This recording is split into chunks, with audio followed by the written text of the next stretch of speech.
नमस्कार, आप देख रहे हैं आश्रय न्यूज और मैं हूं आपके साथ अपूर्वा दर। आइए जानते हैं ग्वालियर की प्रमुख खबरें। फरहार तहसीलदार की जमानत याचिका खारिज। सूने मकान में ताला तोड़कर घुसे चोर, एक पकड़ा। शिवाय अपहरण कांड की साजिश में 5 लोगों का हाथ। सोशल मीडिया पर रील्स के जरिए परोसा जा रहा है अश्लील कंटेंट। ग्वालियर इटावा हाईवे पर भीषण सड़क हादसा। आइए जानते हैं इन सभी खबरों को विस्तार से। तहसीलदार है या बवाल, फरार तहसीलदार की जमानत याचिका खारिज। जिला अदालत की स्पेशल रिपोर्ट के बाद अब हाई कोर्ट ने भी तहसीलदार शत्रुघ्न सिंह चौहान की अग्रिम जमानत याचिका खारिज कर दी है। 34 साल की युवती के साथ यौन शोषण के आरोपी तहसीलदार की अग्रिम जमानत याचिका खारिज हो गई है। कोर्ट में पेश गए तहसीलदार के आपराधिक रिकॉर्ड और लोअर कोर्ट में फैसले समेत दी गई दलीलों के सुनवाई के बाद हाई कोर्ट ने अग्रिम जमानत खारिज कर दी है। तहसीलदार शत्रुघ्न चौहान के वकील ने ग्वालियर हाई कोर्ट में अग्रिम जमानत याचिका का आवेदन लगाया था। कोर्ट में पीड़ित पक्ष के वकील ने तहसीलदार के आपराधिक रिकॉर्ड की जानकारी के साथ लोअर कोर्ट के आदेश और पीड़िता समेत उनकी 4 पत्नियों की जानकारी दी, जिसे सुनने के बाद कोर्ट ने कहा कि ये तहसीलदार है या बवाल, 4 बीवियां रखता है। दलीलों की सुनवाई के बाद हाई कोर्ट ने अग्रिम जमानत याचिका को खारिज कर दिया। गौरतलब है कि तहसीलदार के ऊपर उत्तर प्रदेश के टावर, मध्य प्रदेश के भिंड, दतिया जिले के अपराधों को मिलाकर कई गंभीर अपराध दर्ज हैं। तहसीलदार के खिलाफ जो बलात्कार का मामला दर्ज था, वो आज न्यायालय में सुनवाई थी, जिस पर से माननीय उच्च न्यायालय ने द्वारा उनकी जमानत याचिका खारिज कर दी गई है और वे आज दिनांक तक फरार है। जो पीड़िता है, कई बार वरिष्ठ अधिकारियों से निवेदन कर रही है, अपनी बात रख रही है और उस पर कुछ सुनवाई की जा रही है। सूने मकान में ताला तोड़कर घुसे चोर, एक पकड़ा। पड़ोसियों ने किया पुलिस के हवाले। ग्वालियर में एक सूने घर को टारगेट कर चोरी करने घुसे 3 चोरों में से एक चोर को स्थानीय लोगों ने दबोच लिया। हालांकि उसके 2 साथी लोग बचकर भाग निकले। पड़ोसियों ने अपने सीसीटीवी कैमरे में चोरों को ताला तोड़ते हुए देख लिया और आसपास के लोगों को फोन कर इकट्ठा कर लिया। चोर की जमकर पिटाई करने के बाद उसे पुलिस के हवाले सौंप दिया गया। पुलिस ने चोर के खिलाफ मामला दर्ज कर लिया है। गोले का मंदिर थाना क्षेत्र के नारायण विहार स्थित न्यू लक्ष्मी विहार कॉलोनी में धर्मेंद्र तोमर का मकान बन रहा है। वह अक्सर भोपाल जाते जाते रहते हैं, वहीं भोपाल में थे। इसी बीच 3 अज्ञात चोरों ने उनके सूने घर को टारगेट कर घर का ताला तोड़ दिया और अंदर घुसाए। चोरों की इस हरकत को पड़ोस में रहने वाले सुरेंद्र सिंह अपने सीसीटीवी कैमरे से देख रहे थे। चोर इससे पहले वारदात को अंजाम देते उससे पहले ही उन्होंने मकान मालिक को सूचना देकर आसपास के पड़ोसियों को लेकर चोर की इस हरकत के बारे में बताया। इसके बाद आसपास के रहने वाले लोग लाठी डंडा लेकर इकट्ठा हो गए और घर में मौजूद चोरों को पकड़ने के लिए घुस गए। लोगों की आवाज सुनकर 2 चोर मौका देख वहां से भाग निकले। वहीं एक चोर उनके हाथ लग गया, जिससे जमकर पिटाई हुई और उसे पुलिस के हवाले सौंप दिया गया। पुलिस को उम्मीद है कि पूछताछ में चोर और भी कई चोरियों का खुलासा कर सकता है। फिलहाल पुलिस ने चोर के खिलाफ मामला दर्ज कर लिया है और अन्य साथियों की तलाश शुरू कर दी है। गोले के मंदिर में एक मामला संज्ञान में आया है। गोले के मंदिर थाना क्षेत्र में एक चोरों द्वारा चोरी की घटना घटित की जा रही थी। एक मकान में ताला तोड़ा जा रहा था, तभी वहाँ के जो संभ्रांत नागरिक थे, उन्होंने सीसीटीवी फुटेज में सामने से देखा कि कोई लोग उनके ताला तोड़ रहे हैं। तो सभी ने आपस में कोऑर्डिनेशन करके फ़ोन लगाकर एक दूसरे को अलर्ट किया और मोहल्ले के लोगों ने इकट्ठे होकर जब घर में चारों तरफ से घेरा तो उसमें से एक चोर रंगे हाथ पकड़ लिया। गोले के मंदिर पुलिस को सुपुर्द कर दिया। जो घर के मालिक थे वो बाहर गए हुए थे, उनको उनकी रिपोर्ट पर से जो अपराध पंजीबद्ध किया गया और चोर से पूछताछ कर वैधानिक कार्रवाई की जाए। शिवाय अपहरण कांड की साजिश में 5 लोगों का हाथ। 50 लाख रुपए की फिरौती की प्लानिंग थी। बहुचर्चित मशहूर शिवाय गुप्ता अपहरण कांड में अब एक नया और चौंकाने वाला तथ्य सामने आया है। पुलिस का दावा है कि अपहरण की साजिश बच्चे के मामा और मौसी के परिवार से जुड़े हुए लोगों ने रची थी। आरोपी परिवार के आर्थिक स्थिति में वाकिफ थे और उन्हें सोच समझकर शिवाय गुप्ता को किडनैप कर अपहरण में 50 लाख रुपए की फिरौती की प्लानिंग की थी। लेकिन जब ग्वालियर चंबल की पुलिस का दबाव ज्यादा बना तो किडनैपिंग वाली रात में शिवक को मुरैना की ईंट भट्टी पर छोड़कर वे फरार हो गए। वहीं मुरैना पुलिस ने इस मामले में रविवार को अल सुबह इस अपहरण कांड से जुड़े राहुल गुर्जर और बंटी गुर्जर को एक शॉर्ट एनकाउंटर में पकड़ लिया। अब ग्वालियर पुलिस न्यायिक प्रक्रिया के बाद आरोपियों को ग्वालियर ला रही है ताकि अपहरण की मूल वजह सामने आ सके। पुलिस के मुताबिक इस अपहरण कांड में 2 लोगों का हाथ नहीं बल्कि 5 से ज्यादा लोग शामिल हो सकते हैं। वहीं मुरैना में एक शॉर्ट एनकाउंटर के वीडियो पर भी सवाल खड़े हो रहे हैं। कहा जा रहा है किसी नेता के कहने पर आरोपी दोनों युवक है मुरैना के सरेंडर किया है। उसके बाद मुरैना पुलिस ने नाटकीय अंदाज में ये एनकाउंटर किया।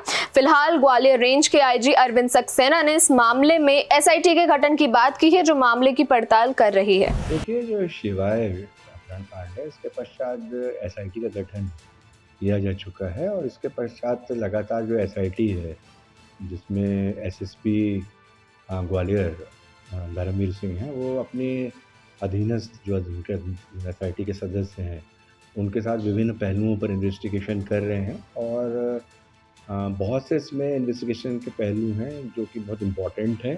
तो सारे पहलुओं पर बारीकी से अनुसंधान पूरा किया जा रहा है और निश्चित रूप से अभी आगे और रिजल्ट सामने आएंगे इस अनुसंधान के।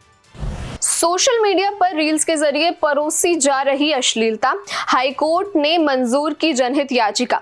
3 मार्च को होगी अगली सुनवाई। सोशल मीडिया पर दिखाई जा रही रील्स से फैल रही अश्लीलता को रोकने देश में पहली जनहित याचिका दायर हुई है।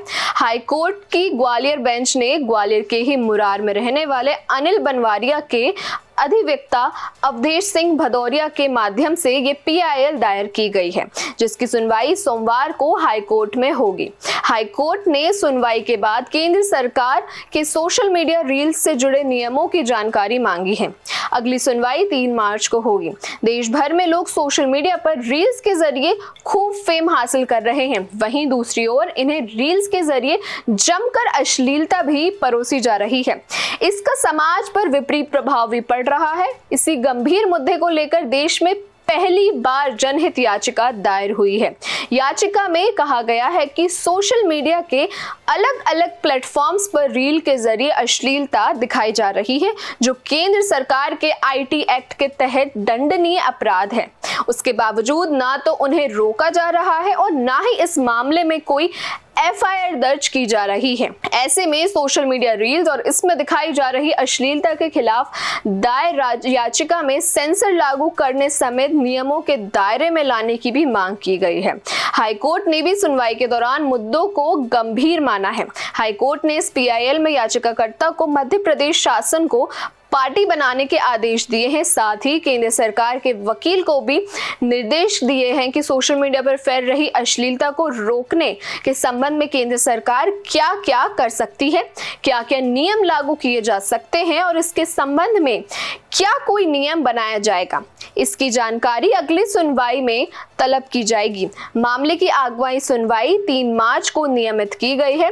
गौरतलब है कि याचिका में अमेरिका स्थित Facebook, YouTube, Instagram, Snapchat, Google सहित अंतर केंद्र सरकार को पार्टियां बनाया गया है। Social media Facebook, Instagram, Snapchat, Google, Meta जिनके कार्यालय अमेरिका में स्थित हैं उन सभी के सीईओ सहित केंद्र सरकार को पक्षकार बनाया गया है। यह याचिका मुरार निवासी अनिल बनवारिया द्वारा पेश की गई है और इसमें चिंता व्यक्त की गई है कि सोशल मीडिया पर भारत में अश्लीलता परोसने की पराकाष्ठा हो गई है। कोई भी फेसबुक या कोई भी सोशल मीडिया अगर आप खोलें तो सबसे ज़्यादा अश्लील रील्स देखने को मिलती हैं। हमारे देश में आईटी एक्ट की धारा 67 के तहत ये दंडनीय अपराध है। किसी भी तरह से ऐसी अश्लील सामग्री को सार्वजनिक रूप से परोसने की इजाज़त नहीं दी जा सकती। याचिका में मांग की गई है कि सोशल मीडिया पर इस तरह की अश्लील सामग्री को रोकने के लिए इन सोशल मीडियाओं के पास कोई सेंसरशिप नहीं है। इस मामले को आज हाई कोर्ट में सुनवाई के लिए नियत किया गया। हाई कोर्ट ने इस मामले को गंभीरता से लिया और केंद्र सरकार के अधिवक्ता को ये निर्देशित किया कि सोशल मीडिया पर फैली अश्लीलता को रोकने के लिए केंद्र सरकार क्या क्या कदम उठा सकती है, क्या कोई नियम कायदे इसके लिए मौजूद हैं या नहीं, और केंद्र सरकार इसके लिए क्या कर सकती है। इसके संबंध में दिशा निर्देश लेने के लिए केंद्र सरकार के अधिवक्ता को निर्देशित किया है। साथ ही याचिकाकर्ता को ये निर्देशित किया है कि इसमें मध्य प्रदेश शासन को भी पक्षकार बनाया जावे और इस मामले की सुनवाई 3 मार्च को पुनः होगी। माननीय न्यायालय द्वारा इस मामले को 3 मार्च के लिए फिक्स कर दिया गया है। याचिका के साथ जो सामग्री पेश की गई, जो सोशल मीडिया की असली रील्स के फ़ोटो पेश किए गए, उनको देखकर माननीय हाई कोर्ट ने बहुत ही चिंता व्यक्त की और ये कहा कि सभ्य समाज में इस तरह की अश्लीलता को रोकने के लिए कड़े कदम उठाना चाहिए और इसी के संबंध में दिशा निर्देश केंद्र सरकार के वकील को दिए गए। ग्वालियर इटावा हाईवे पर भीषण सड़क हादसा, ट्रक ने बाइक और पिकअप वाहन को मारी टक्कर, 6 की जान गई, 17 घायल। मध्य प्रदेश के भिंड में मंगलवार की सुबह की शुरुआत एक दुखद हादसे के साथ हुई। यहां बहन के घर शादी समारोह में शामिल होने आए एक परिवार को अनियंत्रित ट्रक ने रौंद दिया, जिसमें 6 लोगों की जान चली गई और 17 लोग घायल हो गए। इसके बाद गुस्साए परिजनों ने वहां पर चक्का जाम भी कर दिया। ये घटना भिंड के देहात थाना इलाके की जवाहरपुरा की है, जहां भिंड कलेक्ट्रेट में तैनात कर्मचारी गिरीश बंसल और अपने परिवार और रिश्तेदारों के साथ बहन के घर शादी समारोह में भात पहनाने जा रहे थे। कार्यक्रम समापन के बाद अल सुबह करीब 5 बजे उनके परिवार के कुछ लोग वापस अपने घर शहर के भिंड के भावनीपुरा लौटने के लिए सड़क किनारे खड़े होकर वाहन का इंतजार कर रहे थे। तभी एक लोडिंग वाहन वहां से गुजरा, उसको रोककर सभी लोग उसमें बैठने लगे और 3 लोग बाइक पर सवार होकर जाने के लिए खड़े ही थे।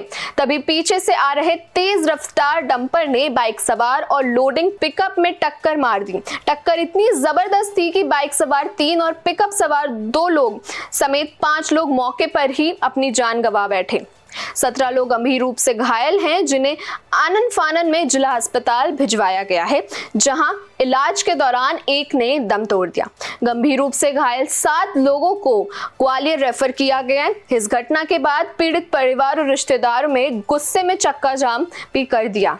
वहीं भिंड कलेक्ट्रेट ने रेड क्रॉस की ओर से जान गंवाने वाले परिजनों को 15-15 हजार की सहायता राशि की घोषणा की है। वहीं मौके पर पहुंचे भिंड विधायक नरेंद्र सिंह कुशवाहा ने बताया कि उन्होंने मुख्यमंत्री डॉक्टर मोहन यादव से इस घटना के बारे में चर्चा की, जिस पर मुख्यमंत्री ने जान गंवाने वाले लोगों के परिवारों को 4-4 लाख रुपए की आर्थिक सहायता और गंभीर रूप से घायलों को 1-1 लाख रुपए की सहायता की राशि की घोषणा की है। हम लोग यहाँ पे बात उड़ाने आए थे, सब कुछ प्रोग्राम निबट गया सुबह तक। सुबह कुछ लोग जाने को लिए हुए, हम लोग तो नहीं रुके थे, तो छोटा भाई और बहू और बाइक छोटे भैया की साली बाइक में बिठाए थे जी निकल आए। कुछ लोग पैदल यहाँ पे निकल के आए रोड किनारे, तो एक गाड़ी रुकवाई, उसमें बिठाए सब लोगों ने उठाए। फिर अचानक परेशानी पीछे से डंपर कितनी स्पीड में आया, सब खत्म हो गया। कुछ बस मैं पता ही लगे कितने लोग खत्म हो गए थी।